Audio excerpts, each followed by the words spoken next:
Halo teman-teman, pada kesempatan kali ini saya akan menyampaikan mengenai revolusi Amerika, Prancis, dan Rusia. Saya akan menyampaikan revolusi Amerika yang dimulai pada tahun 1765 sampai 1783. Revolusi Amerika adalah perang antara koloni Amerika dan Inggris akibat kebijakan pajak yang dianggap sewenang-wenang.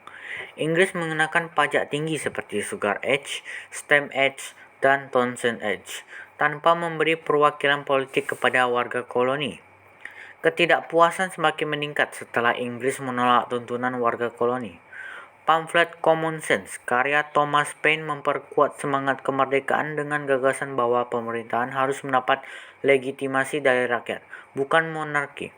Pada 4 Juli 1776, 13 koloni menyatakan kemerdekaan dengan deklarasi kemerdekaan, menegaskan hak kehidupan, kebebasan, dan mengejar kebahagiaan.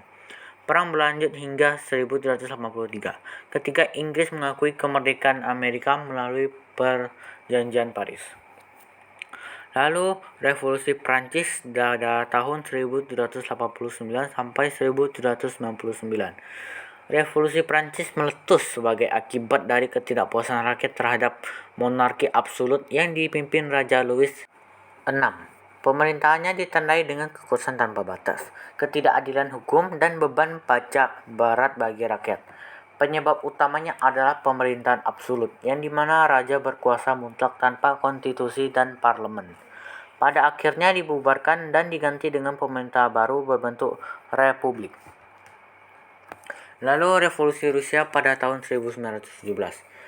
Revolusi ini mengakhiri riwayat monarki Rusia. Revolusi Rusia ini bertujuan mengubah dunia ke arah komunisme dan kediktatoran partai. Revolusi tersebut disebut revolusi Bolshevik karena didorong oleh kaum komunis.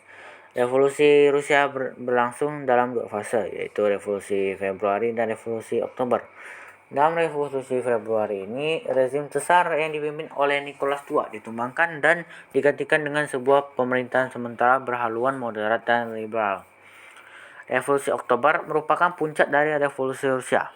Revolusi tersebut digerakkan kaum komunis dari Partai Bolshevik untuk menggulingkan pemerintahan sementara. Partai Bolshevik adalah partai sempalan dari partai beralian sosialis bernama Partai Buruh Sosial Demokrat Rusia. Kemenangan Partai Bolshevik dalam revolusi tersebut menandai dimulainya era komunisme.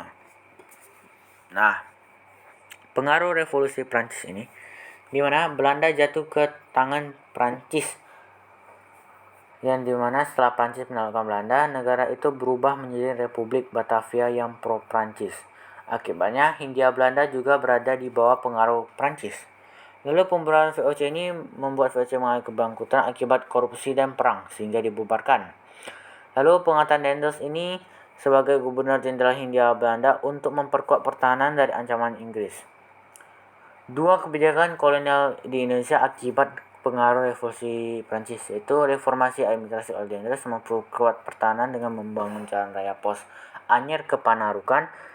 Lalu kerja paksa atau kerja rodi diterapkan untuk proyek-proyek infrastruktur. Lalu kebijakan Raffles, yang dimana setelah Daendels gagal mempertahankan Jawa, Inggris merebut Hindia Belanda, dan Thomas Stamford Raffles memimpin dengan kebijakan menghapus sistem feodal dan mengganti dengan sistem tanah pajak, menghapus kerja rodi dan perbudakan, mempromosikan ekonomi liberal, dan sistem tidak sepenuhnya berhasil. Yang ketiga, kembalinya Belanda dan sistem tanah paksa. Jadi setelah Belanda kembali berkuasa, mereka menerapkan Kultusstelsel atau tanah paksa untuk memperbaiki ekonomi negara yang justru menyebabkan penderitaan rakyat Indonesia.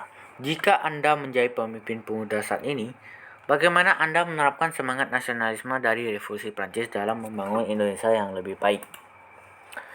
Menurut saya akan menerapkan semangat nasionalisme yang berisi kebebasan, kesetaraan, dan persaudaraan, yang dimana kebebasan adalah hidup dalam kebebasan tanpa penindasan, bebas dalam politik, ekonomi, dan lainnya.